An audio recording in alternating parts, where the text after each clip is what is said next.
Dengan mempelajari Sirah Nabawiyah, maka makin menambah kecintaan kepadanya. Semoga yang subscribe juga dimudahkan jalannya menuju surga. Silahkan tekan tombol like supaya postingan ini semakin tersebar. Dan tulis doa serta hajat pemirsa di kolom komentar. Semoga semakin banyak yang mengaminkan, maka semakin cepat terkabul. Nabi Sulaiman alaihi salam adalah manusia terkaya sepanjang sejarah kehidupan manusia di muka bumi. Dalam beberapa kitab suci seperti Al-Quran, Alkitab, dan Injil, Nabi Sulaiman alaihi salam dijelaskan sebagai manusia terkaya yang pernah hidup di muka bumi.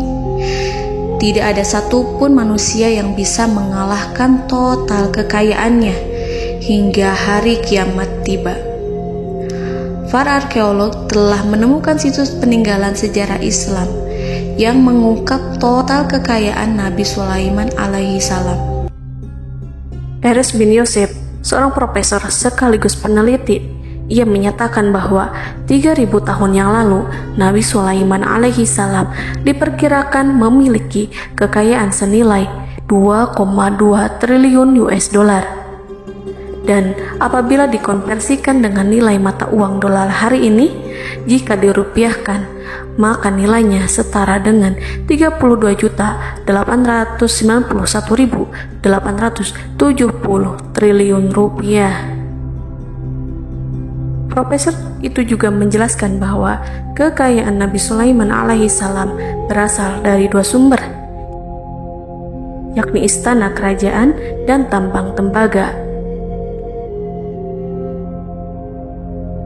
Nilai itu berkali-kali lipat lebih banyak dari total kekayaan negara Indonesia yang hanya mencapai 11.454 triliun per 30 Desember 2021. Nabi Sulaiman alaihi salam memiliki beberapa mukjizat. Di antaranya adalah dapat berbicara dengan bahasa binatang. Beliau dapat memerintah mereka untuk melakukan sesuatu. Beliau juga dapat mengendalikan besar kecilnya tekanan angin dan dapat mengatur ke arah mana angin akan berhembus.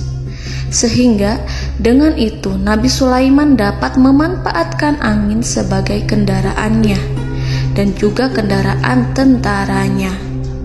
Nabi Sulaiman juga bisa melunakkan besi dan membentuknya menjadi pakaian perang yang anti tusukan senjata tajam. Nabi Sulaiman juga memimpin para jin. Mereka tunduk dan patuh pada perintah Nabi Sulaiman alaihi salam. Tidak hanya setan, iblis laknatullah yang merupakan makhluk pembangkang dapat dibuat tunduk bertekuk lutut pada perintah-perintah Nabi Sulaiman. Nabi Sulaiman bisa melakukan teleportasi, yaitu berpindah dari suatu tempat ke tempat yang lain dalam waktu singkat. Peristiwa itu dibuktikan dengan pemindahan singgasana Ratu Balqis atas perintah Nabi Sulaiman. Nabi Sulaiman dikenal sebagai raja yang adil dan bijaksana.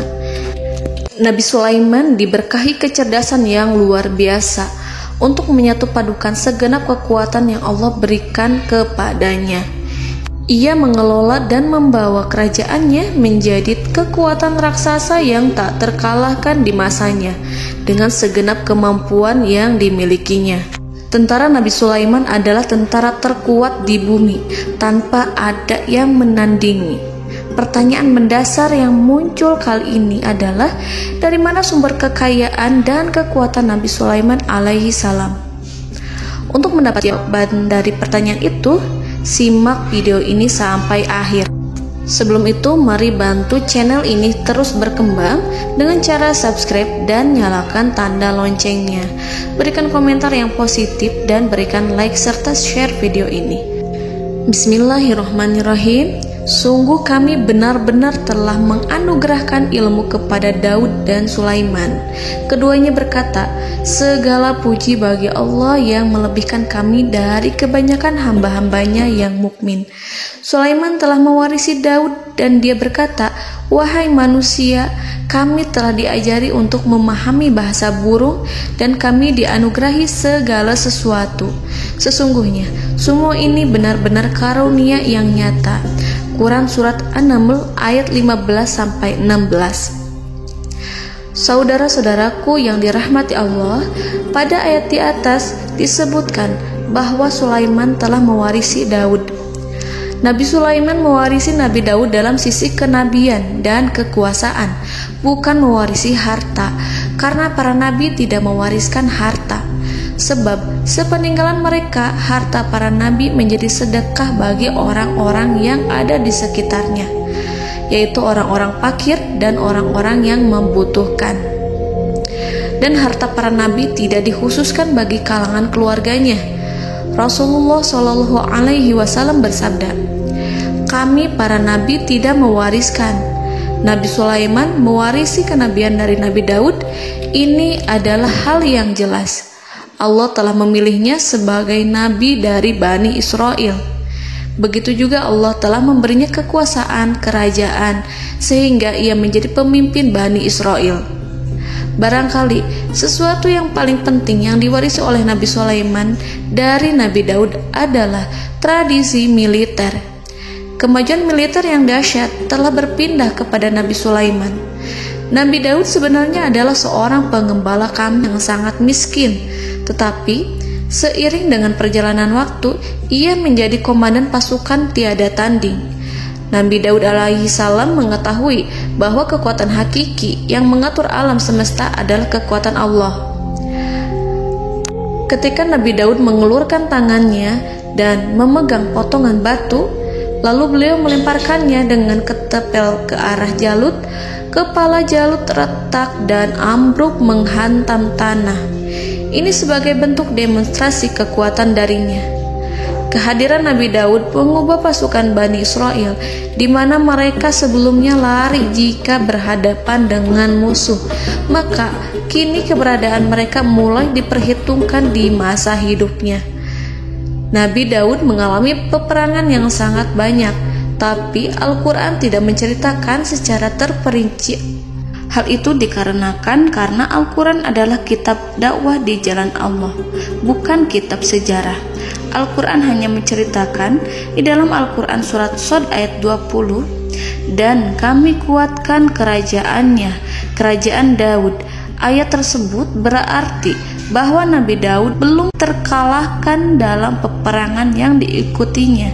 Di samping dukungan yang Allah berikan kepadanya, juga pasukan dan rakyatnya, di mana mereka adalah orang-orang yang bertauhid, menyerahkan diri kepada Allah.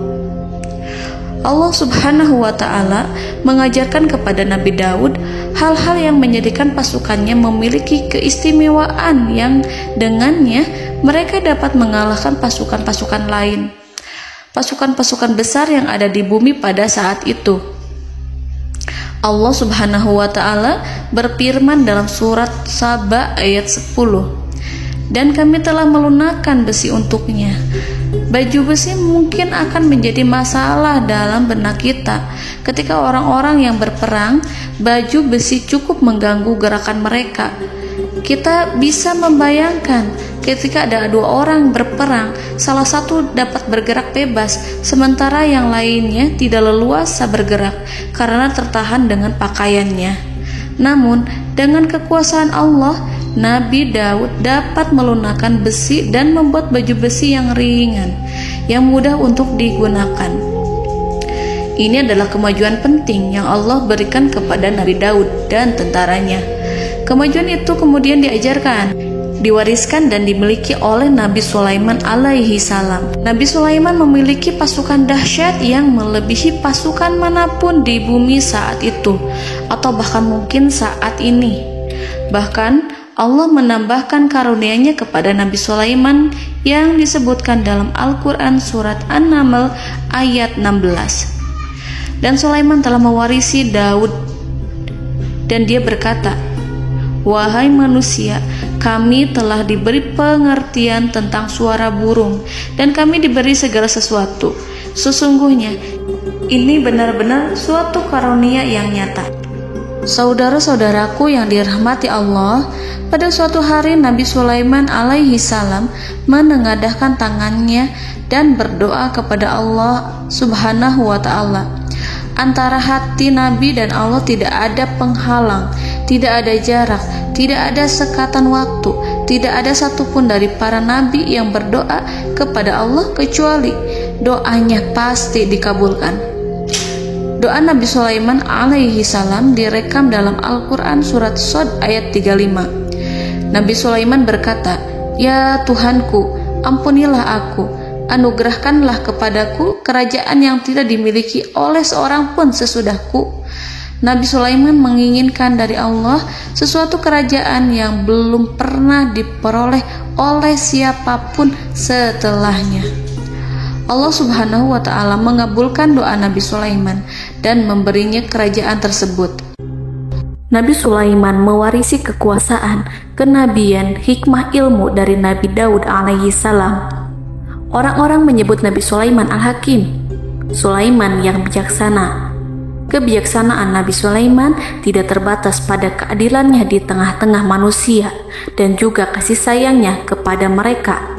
Namun, kebijaksanaan Nabi Sulaiman juga berlaku di kalangan burung dan binatang lainnya. Nabi Daud juga mengenal bahasa burung, tetapi Nabi Sulaiman dapat berbicara dengan bahasa burung. Bahkan, ia dapat menggantikannya sebagai pembantunya. Ketika Nabi Daud bertasbih di gunung, burung-burung serta binatang buas ikut bertasbih bersamanya. Bahkan angin pun berhenti untuk mendengarkan tasbih itu. Sedangkan Nabi Sulaiman alaihi salam, Allah Subhanahu wa ta'ala memberinya karunia lebih dari itu, di mana binatang-binatang buas tunduk padanya, begitu juga angin dan burung. Saudara-saudaraku yang dirahmati Allah, Nabi Sulaiman alaihi salam mampu mendengarkan bisikan semut yang berbicara kepada sesama mereka. Bahkan ia mampu memerintahkan semut tersebut sehingga semut itu menjadi taat pada perintahnya. Pasukan Nabi Sulaiman memiliki kekuatan yang sangat dahsyat. Belum pernah ada di dunia ini satu pasukan pun yang memiliki kekuatan seperti itu. Kekuatan Nabi Sulaiman berasal dari beberapa kombinasi yang sangat mengagumkan, sehingga karenanya ia tidak dapat tertandingi. Kekuatan itu terdiri dari manusia, binatang-binatang, jin, dan lain sebagainya. Kita mengetahui bahwa jin adalah makhluk Allah dan manusia tidak mampu melihatnya atau menghadirkannya atau meminta pertolongan kepadanya. Sedangkan Nabi Sulaiman telah diberi Allah suatu kemampuan untuk menundukkan jin, mempekerjakan mereka sebagai tentara di tengah-tengah peperangan. Bahkan ia mampu menjadikan mereka sebagai pekerja-pekerja kasar di kerajaannya saat tidak ada peperangan. Oleh sebab itu, ketika ada pasukan lain yang mencoba melawan pasukan Nabi Sulaiman, mustahil mereka akan mendapatkan kemenangan. Bahkan pasukan Nabi Sulaiman diperkuat oleh pasukan burung. Burung di pasukan Nabi Sulaiman memerankan tugas penting, yaitu menjadi agen intelijen. Kita mengetahui bahwa peranan informasi saat peperangan adalah hal yang penting. Dari informasi tersebut, pasukan dapat mengetahui keadaan lawannya. Demikianlah peranan burung pada pasukan Sulaiman. Ia terbang di tengah-tengah musuh. Kemudian, ia kembali kepada Nabi Sulaiman untuk menyampaikan berita tentang keadaan lawannya. Di samping jin dan burung, Allah juga menundukkan angin untuk Nabi Sulaiman. Nabi Sulaiman dapat memerintahkan angin dan ia mampu untuk menaiki angin tersebut. Dalam Al-Quran surat Shad ayat 36-40, Allah Subhanahu wa ta'ala berfirman, "Kami tundukkan kepada angin yang berhembus dengan baik menurut kemana saja yang dikehendaki Sulaiman. Dan kami tundukkan pula kepadanya setan-setan, semuanya ahli bangunan dan penyelam, dan setan yang lain yang terikat dalam belenggu. Inilah anugerah kami, maka berikanlah kepada orang lain atau tahanlah untuk dirimu tanpa perhitungan, dan sesungguhnya dia mempunyai kedudukan yang dekat pada sisi kami dan tempat kembali yang baik." Saudara-saudaraku yang dirahmati Allah, Allah Subhanahu wa Ta'ala juga memberikan kemampuan yang tak seorang pun dari para nabi mendapatkannya, yaitu kemampuan untuk memerintah setan. Setan adalah salah satu bagian dari jin. Ia adalah kelompok yang celaka dari bangsa jin. Kelompok ini sebenarnya tidak mampu dikuasai oleh manusia. Bahkan jin yang soleh tidak dapat mengatur setan. Adapun Nabi Sulaiman, Allah telah memberinya kekuasaan untuk menundukkan setan dan mempekerjakannya, bahkan mengikatnya dengan rantai serta menghukumnya jika ia menentang pada perintahnya. Setan membangun untuk Sulaiman istana-istana, patung-patung dan alat-alat perang. Bahkan setan-setan itu menyelam ke dasar lautan untuk mengeluarkan permata dan yakut untuk Sulaiman. Jika di antara setan yang menentang perintahnya, maka Nabi Sulaiman alaihi salam mengikatnya dengan rantai. Ini semua menunjukkan kekayaan Nabi Sulaiman dan kekuasaannya, di mana ia mampu mengatur banyak makhluk di bumi ini. Tentu saja, kemampuan itu semua adalah atas izin dari Allah Subhanahu wa Ta'ala sebagai mukjizat darinya.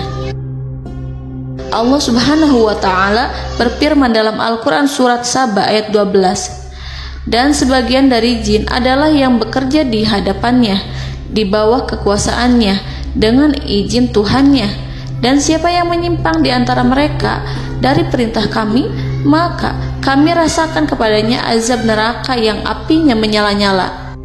Para jin itu membuat untuk Sulaiman apa yang dikehendakinya, dari gedung-gedung yang tinggi, patung-patung, dan piring-piring yang besarnya seperti kolam, atau periuk yang tetap berada di atas tungku.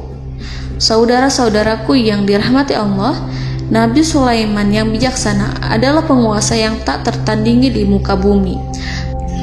Meskipun memperoleh nikmat-nikmat khusus yang agung itu yang Allah berikan kepada Sulaiman, beliau tetap menunjukkan dirinya sebagai manusia yang paling banyak berzikir kepada Allah dan manusia yang paling banyak bersyukur di zamannya.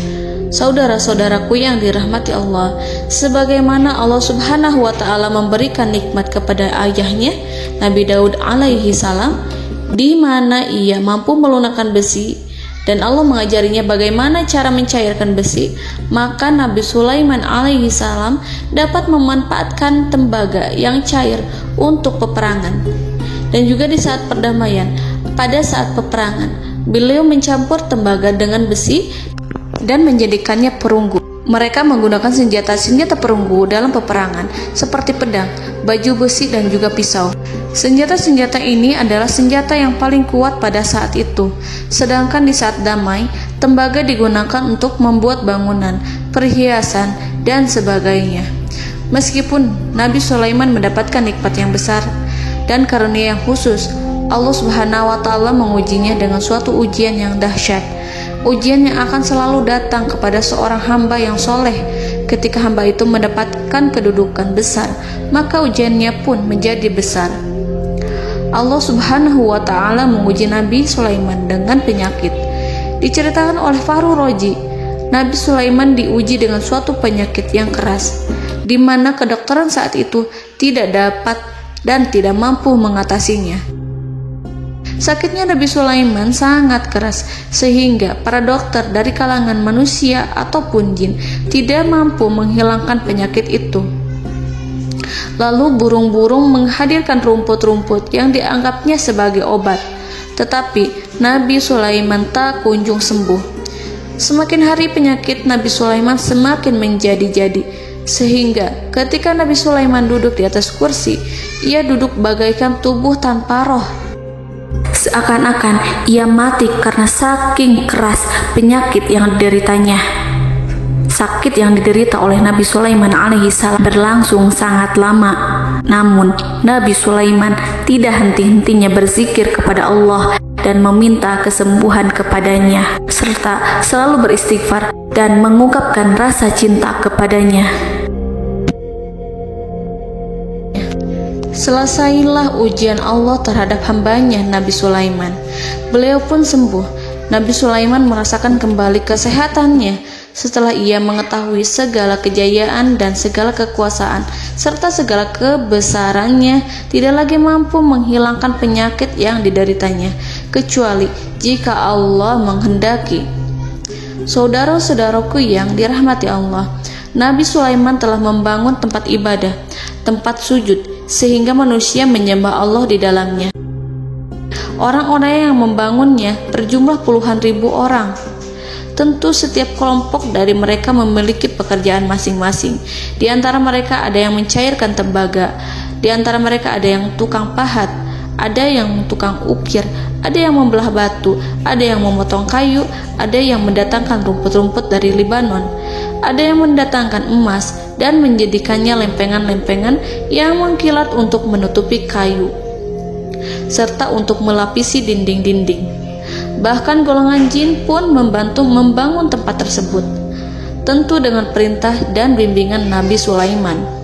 Mereka membuat patung-patung yang besar, membuat bejana yang besar untuk tempat makan para tentara dan pekerja, yaitu bejana seperti gunung. Karena saking berat dan besarnya, mereka juga membuat tempat-tempat minum yang besarnya seperti kolam. Nabi Sulaiman mengawasi para pekerjanya dan juga mengurusi masyarakatnya, di mana beliau mengenali problem mereka dan berusaha memecahkannya. Beliau juga mengawasi pasukan dari kalangan binatang dan burung. Beliau mengetahui apabila ada satu di antara mereka yang tidak datang, kemana ia pergi, serta mengapa ia pergi.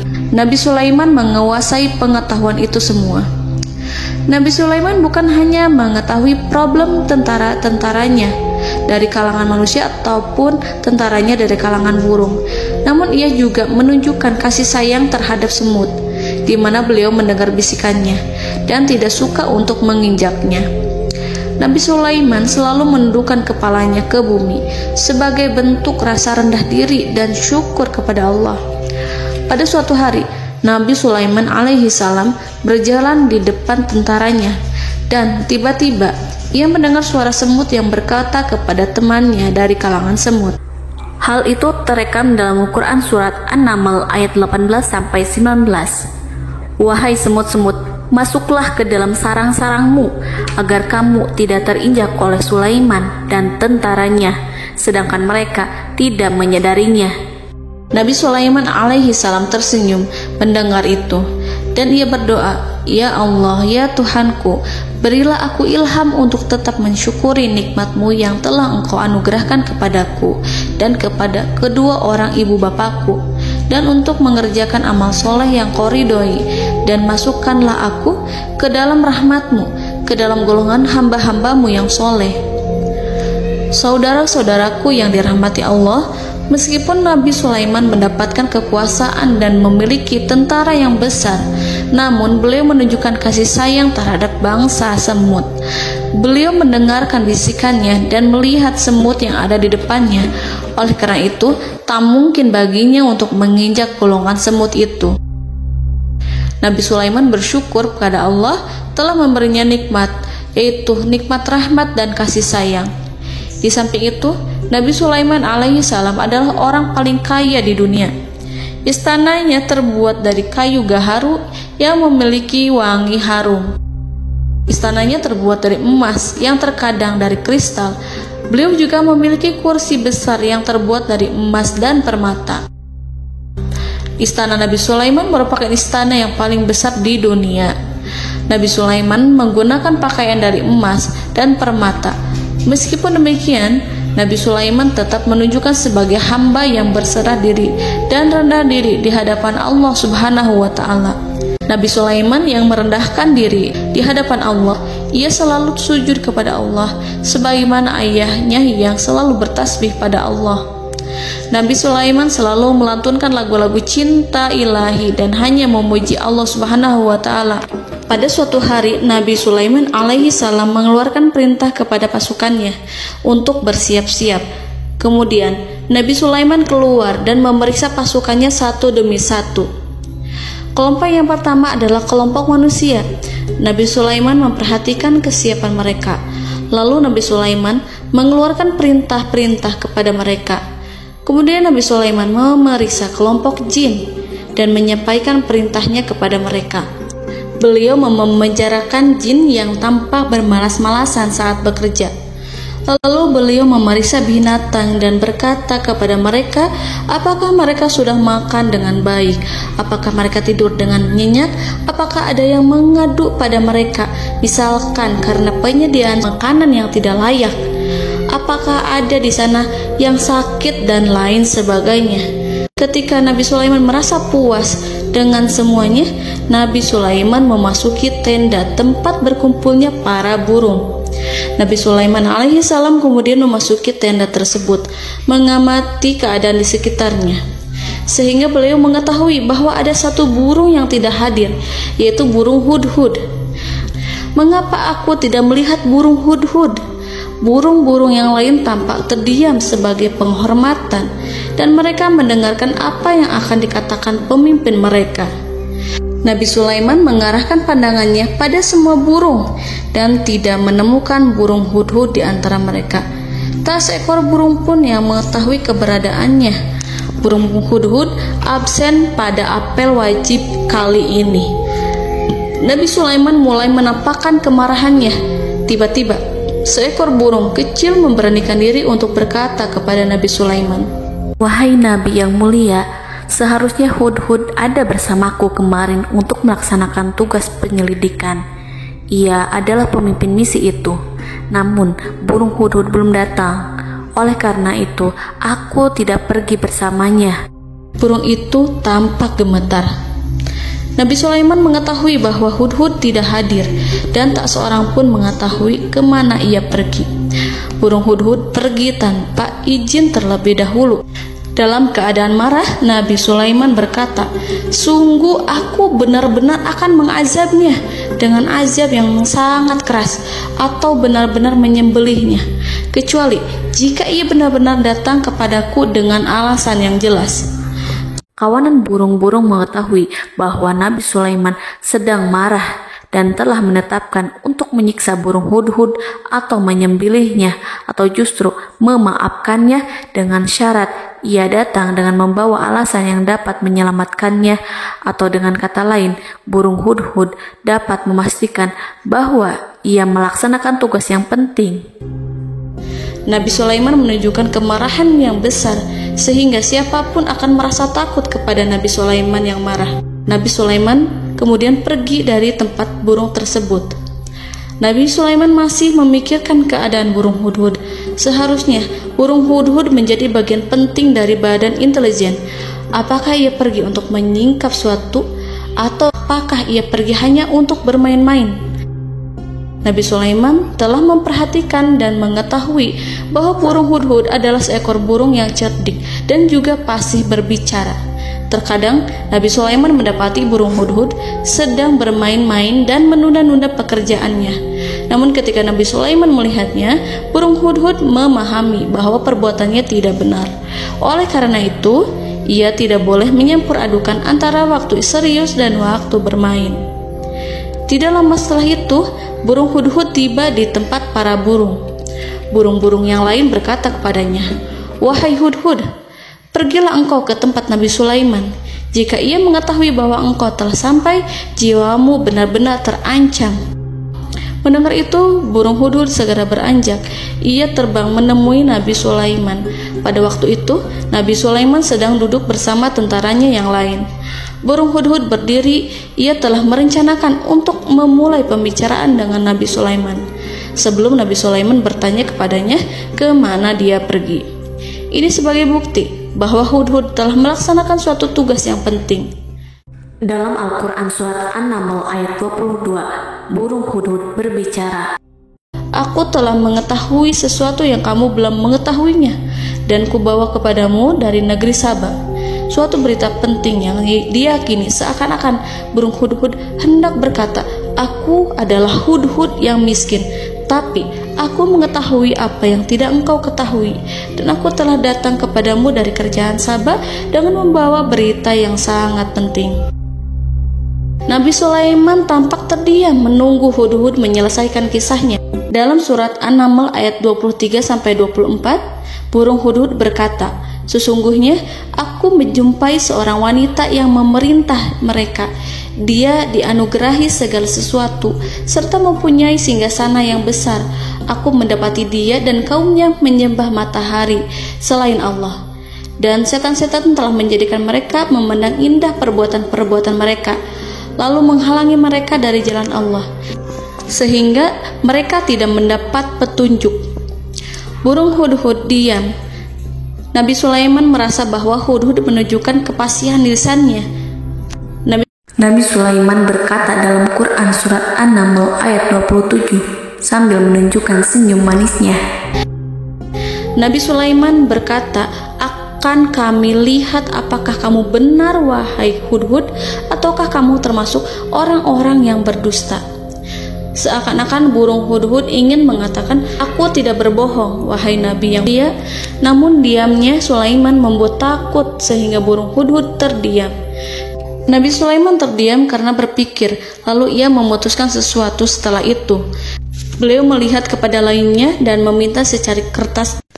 Nabi Sulaiman menulis surat singkat dan menyerahkannya kepada hudhud, serta memerintahkan kepadanya seperti yang dikatakan dalam Quran surat An-Naml ayat 28. "Pergilah dengan membawa suratku ini, lalu jatuhkanlah kepada mereka, kemudian berpalinglah dari mereka, lalu perhatikanlah apa yang mereka bicarakan." Al-Quranul Karim hanya menceritakan dalam Quran surat An-Naml bagaimana perginya hudhud dan bagaimana ia menyerahkan surat itu. Lalu Al-Quran langsung menyebut keadaan kerajaan Balqis yang saat itu sedang membaca surat di depan para pembesar kerajaan dan para menterinya. Dalam Al-Quran surat An-Naml ayat 29-31 berkatalah Balqis, "Wahai pembesar-pembesar, sesungguhnya telah dijatuhkan kepadaku sebuah surat yang mulia. Sesungguhnya surat ini dari Sulaiman, dan sesungguhnya isinya dengan menyebut nama Allah yang Maha Pengasih lagi Maha Penyayang, bahwa janganlah kalian berlaku sombong terhadapku, dan datanglah kepadaku sebagai orang yang berserah diri." Saudara-saudaraku yang dirahmati Allah, dalam surat tersebut Nabi Sulaiman menyebutkan supaya mereka menyerahkan diri dan tunduk kepada perintah Nabi Sulaiman. Nabi Sulaiman memerintahkan agar mereka meninggalkan penyembahan terhadap matahari. Nabi Sulaiman tidak mempersoalkan akidah mereka dan tidak memuaskan mereka dengan apapun. Nabi Sulaiman hanya memerintahkan bahwa ia berada di atas kebenaran. Bukankah ia didukung kekuatan yang berlandaskan keyakinan yang dimilikinya? Nabi Sulaiman hanya memerintahkan mereka agar tunduk dan patuh kepadanya. Ratu Sabak menyampaikan surat tersebut di tengah-tengah kaumnya. Dalam Quran surat An-Naml ayat 32 dijelaskan, "Dan berkatalah Balqis, wahai para pembesar, berilah aku pertimbangan dalam urusanku ini. Aku tidak pernah memutuskan sesuatu persoalan sebelum kamu berada dalam majelisku." Saudara-saudaraku yang dirahmati Allah, para pembesar istana Balqis menentang surat tersebut. Isi surat itu membangkitkan kesombongan kaum Sabak, di mana mereka merasa lebih kuat. Mereka mengetahui bahwa di sana ada seorang yang mencoba menentang mereka dan mengisyaratkan peperangan kepada mereka. Lalu ia meminta kepada mereka untuk memenuhi syarat-syaratnya sebelum terjadinya peperangan dan kekalahan. Dalam surat An-Naml ayat 33, mereka menjawab, "Kita adalah orang-orang yang memiliki kekuatan dan juga memiliki keberanian yang sangat besar dalam peperangan. Dan keputusan berada di tanganmu, wahai rajaku. Maka pertimbangkanlah apa yang akan kamu perintahkan." Saudara-saudaraku yang dirahmati Allah, para pembesar kaum Sabak seakan ingin berkata, "Kita siap untuk melaksanakan perang." Tampaknya ratu itu memiliki kebijakan yang lebih baik dari pembesar kaumnya. Surat Sulaiman itu membuatnya berpikir lebih jernih dan lebih berhati-hati. Ia berusaha sebisa mungkin menghindari peperangan. Ratu itu berpikir dalam tempo yang lama. Nama Sulaiman tidak diketahuinya dan ia pun belum pernah mendengarnya. Oleh karena itu, Ratu kaum Sabak tidak mampu mengetahui dan mendeteksi seberapa besar kekuatan Nabi Sulaiman. boleh jadi Nabi Sulaiman memiliki kekuatan yang dahsyat, sehingga ia mampu memerangi kekuasaannya dan mengalahkannya. Kemudian ratu memperhatikan apa yang ada di sekelilingnya. Ia melihat kemajuan masyarakatnya dan juga kekayaannya. Barangkali ia mengira bahwa Nabi Sulaiman iri terhadap kemajuan dan kekayaannya itu, sehingga Nabi Sulaiman ingin menyerangnya. Setelah mempertimbangkan isi surat Nabi Sulaiman dengan cermat, Ratu Saba memilih untuk tidak bersikap ceroboh dan bodoh. Ratu lebih suka untuk menggunakan bahasa kelembutan. Ia mengirim kepada Nabi Sulaiman suatu hadiah yang besar. Ratu mengira bahwa Nabi Sulaiman seorang yang ambisius, yang boleh jadi ia telah mendengar tentang kekayaan kerajaan Saba. Para utusan pergi dengan membawa hadiah dari Ratu Saba. Ratu berharap agar mereka dapat memasuki kerajaan Nabi Sulaiman dan akan mengetahui kondisi kerajaannya. Saat mereka pulang, Ratu ingin mendengar secara langsung dari mereka tentang bagaimana keadaan kaum Nabi Sulaiman dan pasukannya. Setelah mendapatkan informasi yang cukup, maka Ratu Balqis dapat membuat sesuatu keputusan yang tepat. Ratu menyembunyikan apa yang terlintas dalam pikirannya, lalu ia berbicara kepada pembesar istananya bahwa ia dapat menyingkap niat jahat Raja Sulaiman melalui cara mengirimkan hadiah kepadanya. Ratu lebih memilih cara tersebut dan menunggu reaksi dari Nabi Sulaiman. Ratu berhasil memuaskan para pembesar istana, dan untuk sementara ia menghilangkan ide untuk berperang. Karena para raja jika menyerang suatu desa, maka pemimpin desa tersebut adalah orang yang paling banyak mendapatkan kehinaan. Akhirnya, para pembesar kaumnya merasa puas dengan pikiran Ratu Balqis. Saudara-saudaraku yang dirahmati Allah, dalam surat An-Naml ayat 34-35 dijelaskan, Ratu Balqis berkata, "Sesungguhnya raja-raja apabila memasuki suatu negeri, niscaya mereka akan membinasakannya dan menjadikan penduduknya yang mulia menjadi hina. Dan demikian pula lah yang akan mereka perbuat. Dan sesungguhnya aku akan mengirim utusan kepada mereka dengan membawa hadiah, dan aku akan menunggu apa yang akan dibawa kembali oleh utusan itu." Kemudian sampailah hadiah dari Ratu Balqis kepada Nabi Sulaiman. Para intelijen Nabi Sulaiman memberitahunya bahwa utusan Balqis datang dengan membawa hadiah. Nabi Sulaiman langsung mengetahui bahwa Ratu Balqis itu sengaja mengirim orang-orangnya untuk mengetahui atau untuk mendapatkan informasi tentang kekuatannya. Lalu setelah itu ia akan mengambil keputusan atau mengambil sikap kepada kerajaan Sulaiman. Nabi Sulaiman segera memanggil semua pasukannya untuk berkumpul. Utusan Balqis segera memasuki istana Nabi yang dipenuhi dengan pasukan yang besar, bersenjata. Melihat itu, utusan Ratu Balqis tercengang dan terkejut ketika mereka melihat kekayaan yang mereka bawa tidak ada apa-apanya dibandingkan dengan kerajaan Nabi Sulaiman. Hadiah mereka tampak tidak berarti. Emas yang mereka bawa tampak tidak memiliki makna saat mereka memasuki istana Nabi Sulaiman yang terbuat dari kayu-kayu pohon gaharu yang mengeluarkan bau yang harum serta dihiasi dengan emas permata. Para utusan Ratu Balqis berdiri bersama Nabi Sulaiman dan menyaksikan bagaimana Nabi Sulaiman mengendalikan pasukannya.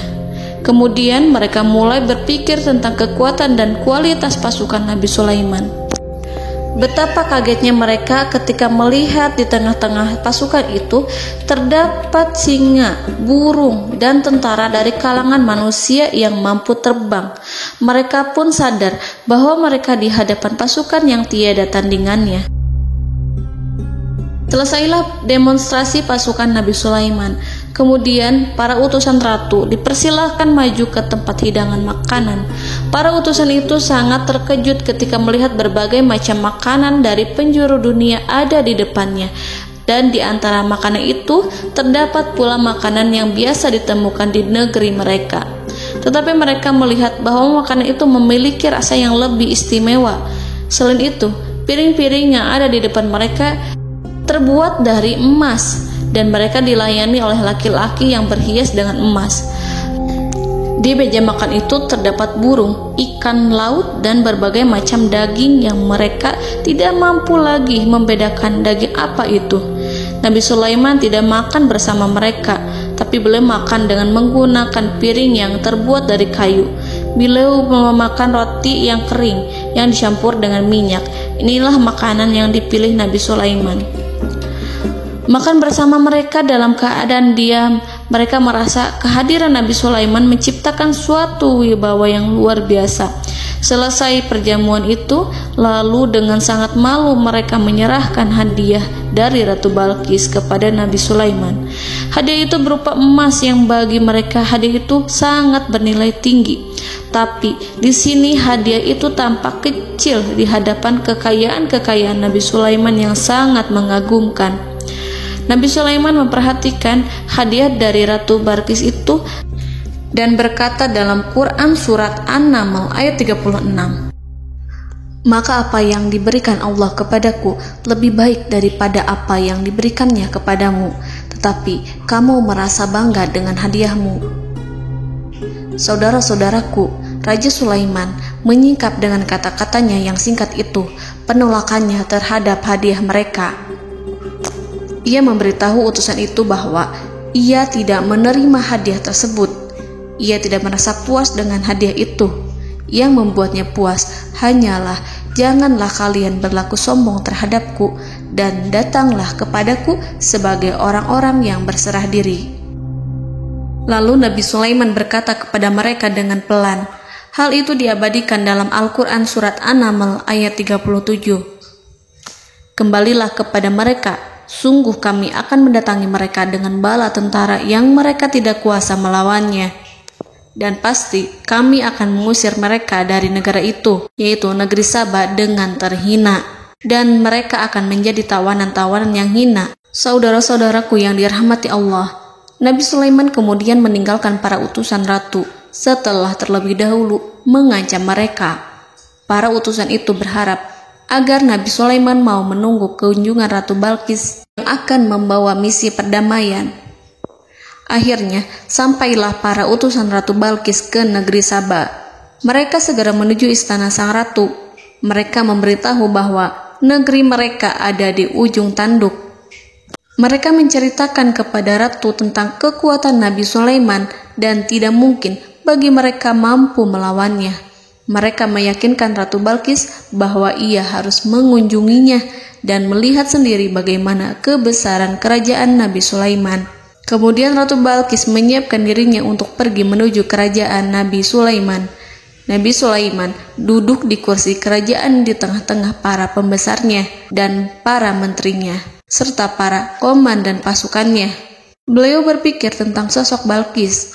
Nabi Sulaiman mengetahui bahwa Balqis menuju tempatnya. Balqis dikelilingi rasa takut. Nabi Sulaiman berpikir sejenak tentang bagaimana matahari disembah.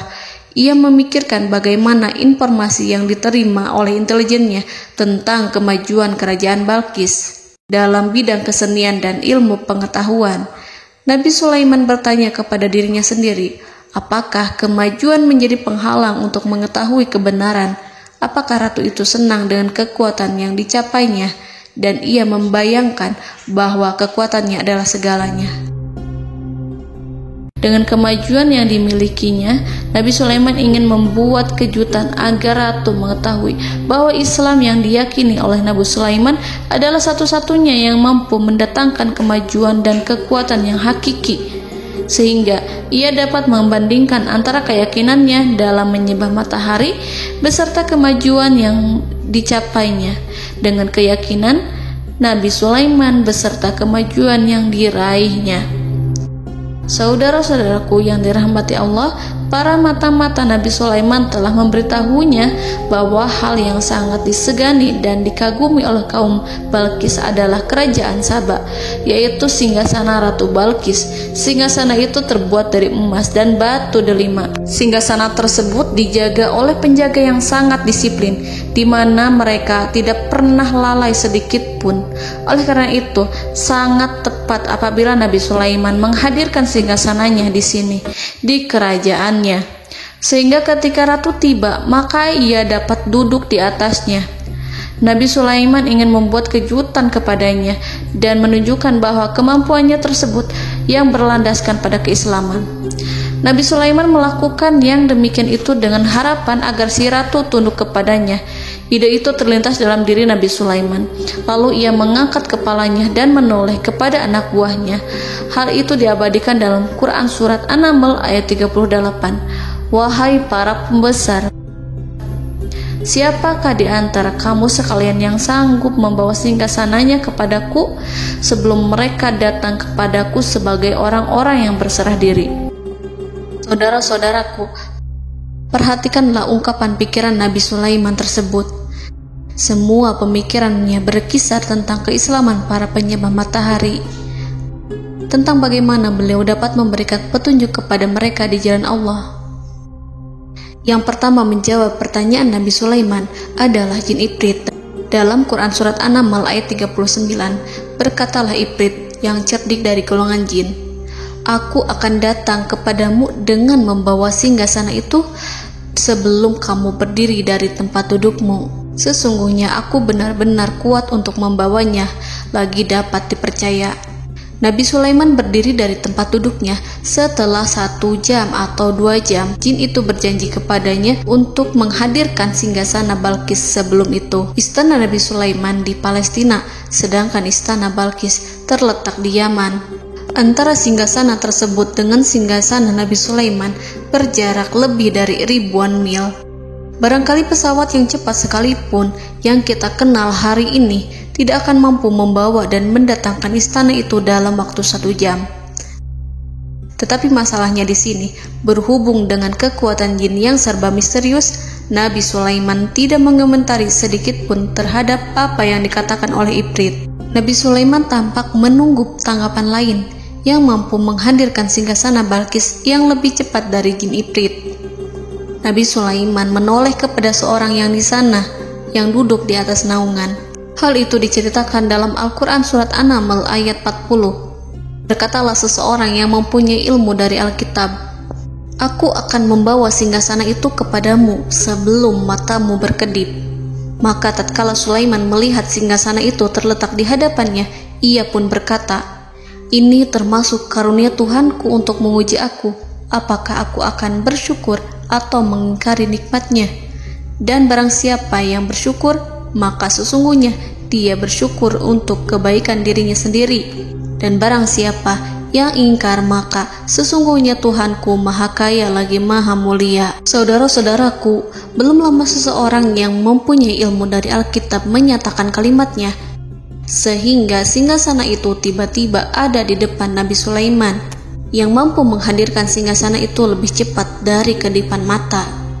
Al-Quranul Karim tidak menyingkap kepribadian seseorang yang menghadirkan singgasana itu. Al-Quran hanya menggarisi bahwa orang itu mempunyai ilmu dari Alkitab. Al-Quran tidak menjelaskan kepada kita apakah ia seorang malaikat, ataukah manusia, ataukah jin. Al-Quran sengaja tidak menyingkap hakikat kitab yang dimaksud. Saudara-saudaraku yang dirahmati Allah, setelah melihat singgasana itu, Nabi Sulaiman bersyukur kepada Allah. Ia mulai memperhatikan singgasana sang ratu. Singgasana tersebut merupakan simbol pembangunan dan juga kemajuan. Tetapi tampaknya ia hanya sesuatu yang biasa saja jika dibandingkan dengan kekuasaan dan kebesaran ciptaan yang dibuat oleh manusia dan jin di kalangan istana Nabi Sulaiman. Nabi Sulaiman memikirkan dalam tempo yang sangat lama singgasana Ratu Balkis itu. Kemudian beliau memerintahkan agar singgasana itu diperbaiki, sehingga saat Ratu Balkis datang, dia akan mengujinya.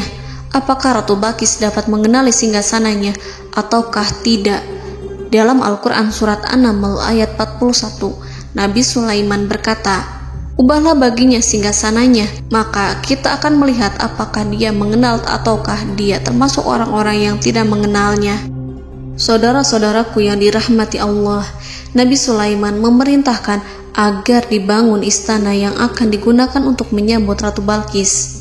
Nabi Sulaiman memilih tempat di laut, dan ia memerintahkan agar dibangun suatu istana di mana sebagian besarnya terdiri dari air laut. Nabi Sulaiman memerintahkan agar lantainya itu terbuat dari kaca yang tebal dan kuat, sehingga orang-orang yang berjalan di atas istana itu akan dapat melihat di bawahnya ada ikan-ikan berwarna-warni yang berenang-renang. Dan mereka akan melihat rumput-rumput laut yang bergerak-gerak. Akhirnya, selesailah pembangunan istana itu. Saking bersihnya kaca lantainya, sehingga tampak di sana tidak ada kaca. Burung hudhud memberitahu Nabi Sulaiman bahwa Balqis telah sampai dekat kerajaannya. Kemudian Ratu Balqis datang. Al-Quran tidak menyebutkan keadaan Nabi Sulaiman saat menyambut Balqis, namun Al-Quran menunjukkan dua sikap Ratu Balqis. Yang pertama, bagaimana sikap Balqis ketika pertama kali melihat singgasananya yang datang mendahuluinya, padahal ia telah meninggalkan pengawalannya untuk tetap setia menjaga singgasananya itu. Keadaan kedua adalah keadaan di depan istana yang dibangun untuk penyambutan Balqis. Istana itu penuh dengan permata yang berenang-renang di bawahnya ikan-ikan. Dalam Quran Surat An-Naml ayat 42 dijelaskan, dan ketika Balqis datang, ditanyakanlah kepadanya, serupa inikah singgasanamu? Balqis menjawab, seakan-akan singgasana ini adalah singgasanaku. Kami telah diberi pengetahuan sebelumnya, dan kami adalah orang-orang yang berserah diri. Saudara-saudaraku, pada dialek di atas, Balqis melihat singgasananya dan ia tercengang saat mengetahui bahwa itu adalah singgasana miliknya. Namun kemudian ia mulai ragu karena melihat tidak sepenuhnya itu singgasana miliknya. Jika itu benar-benar miliknya, lalu bagaimana ia datang mendahuluinya? Dan bila bukan singgasananya, maka bagaimana Sulaiman dapat meniru sepersis dan seteliti itu? Padahal Sulaiman tidak pernah sekalipun ke kerajaannya. Nabi Sulaiman berkata saat melihat Balqis mengamati singgasananya, apakah ini singgasanamu? Balqis terlihat sangat kebingungan, namun setelah itu ia menjawab, sepertinya benar.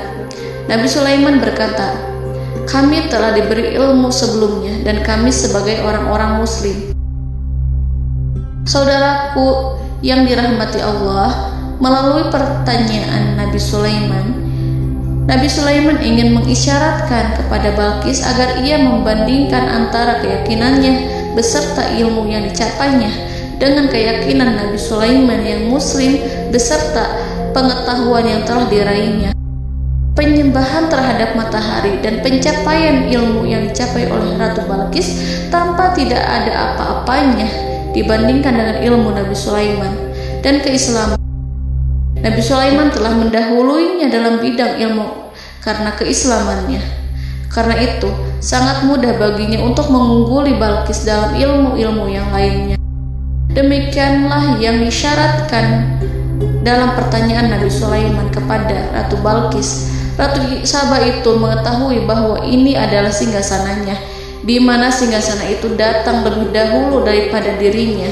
Beberapa bagian darinya telah diubah saat Balqis masih di perjalanan menuju ke tempat Nabi Sulaiman. Ia berpikir kemampuan apa yang dimiliki Nabi Sulaiman. Ratu Balqis tercengang melihat apa yang disaksikannya, yang berupa buah dari keimanan Nabi Sulaiman dan hubungannya dengan Allah Subhanahu wa Ta'ala. Sebagaimana Balqis juga tercengang ketika melihat kemajuan di bidang ilmu pembangunan, seni, dan ilmu-ilmu yang lainnya. Maka ia tidak lebih kagum lagi saat melihat hubungan yang kuat antara keislaman Nabi Sulaiman dengan ilmunya, serta kemajuan yang diraihnya.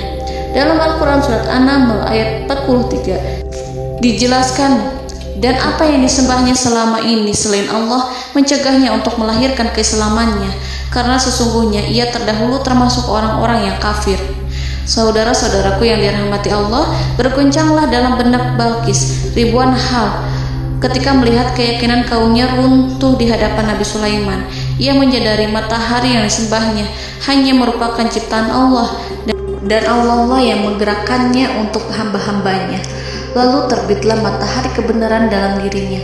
Hatinya diterangi oleh cahaya baru yang tidak akan tenggelam seperti tenggelamnya matahari. Masa keislamannya hanya menunggu waktu. Ratu Balqis memilih waktu yang tepat untuk mengumumkan keislamannya.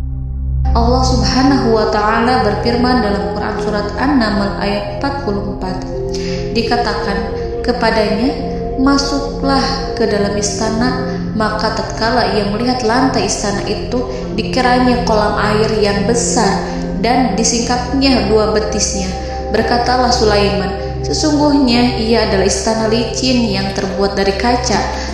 Berkatalah Balqis, wahai Tuhanku, sesungguhnya aku telah berbuat zalim terhadap diriku dan aku berserah diri bersama Sulaiman kepada Allah Tuhan semesta alam.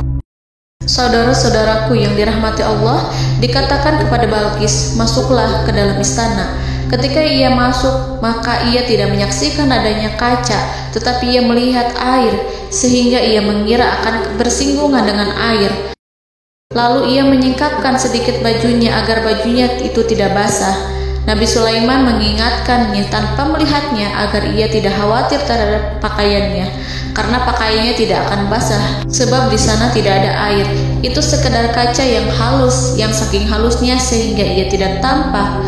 Pada kesempatan itulah Balqis mengumumkan keislamannya yang mengakui kelalimannya, dan ia menyatakan menyerahkan diri kepada Nabi Sulaiman dan kepada Allah Tuhan semesta alam. Lalu kaumnya pun mengikutinya dan mereka memeluk Islam. Balqis menyadari ia berhadapan dengan penguasa yang terbesar di bumi dan Nabi Allah yang mulia. Untuk pertama kalinya, wajah Sulaiman tampak dihiasi dengan senyuman yang menunjukkan kepuasannya sejak Balqis mengunjunginya. Demikianlah Nabi Sulaiman mewujudkan kejayaannya yang hakiki dan menyebarkan cahaya Islam di muka bumi.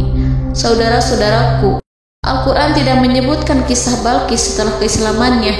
Para ahli tafsir mengatakan bahwa ia menikah dengan Nabi Sulaiman. Selain itu, ada yang mengatakan bahwa ia menikah dengan salah satu orang dekat Nabi Sulaiman. Ada juga yang mengatakan bahwa sebagian Raja Habasyah adalah keturunan dari buah perkawinan ini. Wallahu a'lam bishawab. Saudara-saudaraku yang dirahmati Allah, Nabi Sulaiman hidup di tengah-tengah kejayaan dan kemuliaan di bumi. Kemudian Allah menetapkan kematian untuknya, sebagaimana kehidupan Sulaiman berada di puncak kemuliaan dan kejayaan yang penuh dengan keajaiban yang luar biasa. Maka kematiannya pun merupakan tanda-tanda kebesaran Allah yang penuh dengan keajaiban. Demikianlah bahwa kematiannya sesuai dengan kehidupannya, sesuai dengan kejayaannya. Allah berfirman tentang kematian Sulaiman di dalam Al-Quran Surat Saba ayat 14. Maka tatkala kami telah menetapkan kematian Nabi Sulaiman, tidak ada yang menunjukkan kepada mereka kematiannya itu kecuali rayap yang memakan tongkatnya. Maka tatkala ia telah tersungkur, tahulah jin bahwa kalau sekiranya mereka mengetahui yang gaib, tentulah mereka tidak akan tetap dalam siksa yang menghinakan. Saudara-saudaraku, kemampuan Nabi Sulaiman untuk menundukkan jin dan mempekerjakan mereka serta hubungan mereka dengan semua itu menimbulkan fitnah di tengah-tengah manusia. Dalam hal tertentu, kematian Nabi Sulaiman merupakan batasan jawaban terhadap fitnah ini. Kami tidak mengetahui siapa yang mengklaim bahwa jin mengetahui hal yang gaib. Apakah itu setan yang terkutuk, atau jin yang bodoh, atau manusia yang tertipu? Kami tidak mengetahui siapa yang bertanggung jawab terhadap tersebarnya isu yang keliru ini. Yang kita ketahui adalah bahwa hal tersebut adalah mempengaruhi sebagian manusia dan jin. Barangkali manusia berkata kepada diri mereka, selama jin melakukan perbuatan yang luar biasa ini, maka apa gerangan yang menjadikan mereka tidak mengetahui hal yang gaib itu? Manusia itu lupa bahwa kunci kegaiban berada di tangan Allah. Masalah ilmu gaib tidak akan mampu dikuasai oleh jin dan manusia. Hanya Dia yang mengetahuinya, dan manusia diberitahu hanya sedikit sekali. Saudara-saudaraku yang dirahmati Allah, seakan-akan Allah telah merencanakan bahwa kematian Sulaiman bertujuan untuk menghancurkan pemikiran itu, yaitu pemikiran bahwa jin mengetahui hal-hal yang gaib. Jin bekerja untuk Nabi Sulaiman selama beliau hidup, dan tatkala beliau meninggal, maka tugas mereka menjadi bebas. Nabi Sulaiman meninggal tanpa diketahui oleh jin, sehingga mereka tetap bekerja untuk mereka, tetap mengabdi kepada Sulaiman. Seandainya mereka mengetahui hal yang gaib, niscaya mereka tidak akan meneruskan pekerjaan mereka. Saudara-saudaraku, pada suatu hari Nabi Sulaiman memasuki mihrabnya untuk itikaf ibadah dan beribadah kepada Allah. Tak seorang pun yang berani mengganggu khalwatnya. Mihrab Sulaiman terletak di puncak gunung dan dindingnya terbuat dari permata. Pada suatu hari Nabi Sulaiman duduk bersandar pada tongkatnya dan ia tampak tenggelam dalam tafakur. Beliau berzikir pada Allah hingga rasa kantuk menguasainya. Lalu setelah itu malaikat maut menemuinya. Nabi Sulaiman pun meninggal. Beliau bersandar kepada tongkatnya. Jin melihatnya dan mengira bahwa beliau sedang sholat, sehingga mereka pun terus melanjutkan pekerjaannya. Berlalulah hari demi hari yang panjang. Datanglah rayap, yaitu semut kecil yang memakan kayu. Hewan itu mulai memakan tongkat Nabi Sulaiman. Rayap itu tampak lapar. Sebagian dari tongkat Nabi Sulaiman dimakan beberapa hari oleh rayap itu. Ketika yang dimakannya semakin bertambah, maka tongkat itu pun menjadi rusak dan kemudian jatuh dari tangan Nabi Sulaiman alaihi salam. Tubuh mulia itu kehilangan keseimbangan dan kemudian jatuh terhempas di bumi. Tatkala tubuh suci itu tersungkur, maka manusia segera menuju ke arahnya. Mereka menyadari dan mengetahui bahwa Nabi Sulaiman telah meninggal dalam waktu yang lama. Jin menyadari bahwa mereka tidak mengetahui hal yang gaib, dan manusia pun mengetahui hakikat ini. Seandainya jin mengetahui hal yang gaib, niscaya ia tidak akan meneruskan siksa yang hina. Mereka tidak akan bekerja kepada Sulaiman. Demikianlah Nabi Sulaiman alaihi salam meninggal dalam keadaan duduk dan sholat di mihrabnya. Lalu berita itu tersebar bagaikan api di bumi. Manusia, burung, dan binatang buas mengantarkan jenazah Nabi Sulaiman. Sekawanan burung tampak sedih dan menangis. Semua makhluk bersedih. Akhirnya tak seorang pun mengetahui bahasa burung di bumi. Meninggallah seorang yang memahami pembicaraan burung, binatang-binatang, jin, dan lain sebagainya. Burung-burung itu berkata, betapa beratnya kehidupan di tengah orang-orang yang tidak mengetahui pembicaraan kita. Allahu a'lam.